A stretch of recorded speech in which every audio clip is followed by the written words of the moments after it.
সৃষ্টিকর্তার একটা অঙ্গ হয়ে যায়, তখন সেটা আর শিল্পীর একার গান থাকে না, তখন সেটা আর স্রষ্টার একার গান থাকে না, তখন সেটা সবার গান হয়ে যায়। এই গানটা আপনাদের গান, এই গানটা খালি আমার বা অনুপমদার নয়, বা প্রাক্তন ছায়াছবির নয়, এই গানটা আপনাদের গান। তাই যখন মন খারাপের আনন্দ পেতে ইচ্ছে করবে, পারলে এই গানটা চালাবে, চালিয়ে শুনবে। আর আমি জানি এরকম অনেক মন খারাপের রাত আপনারা কাটিয়েছেন এই গানটা শুনে, সেজন্য এই গানটা আমার কি করে হয় বলুন, এটা তো আপনাদের সম্পত্তি।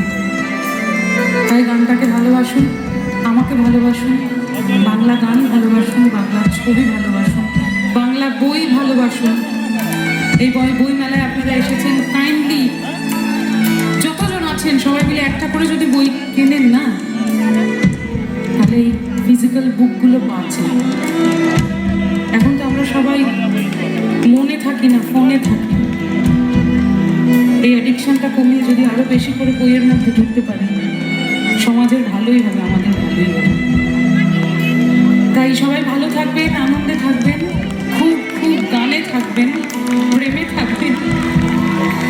আর ওই একবার একটা কথা বলেছিলাম, সেটা আরো একবার একটু বলে দিই।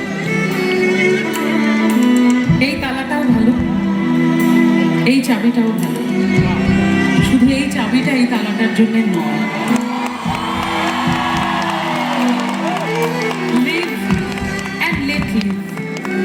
সবাই ভালো থাকবেন।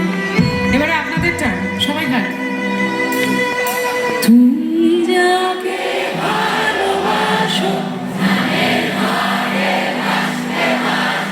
তার জীবনে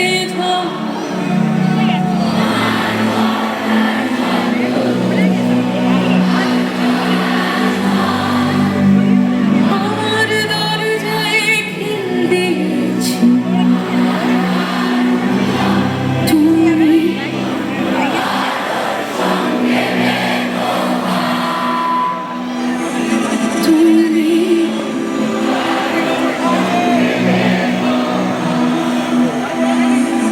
যার সঙ্গে খুশি ঘর বাঁধো ভাই, আমার গানের সঙ্গে একটু হলেও ঘর বাঁধতে হবে।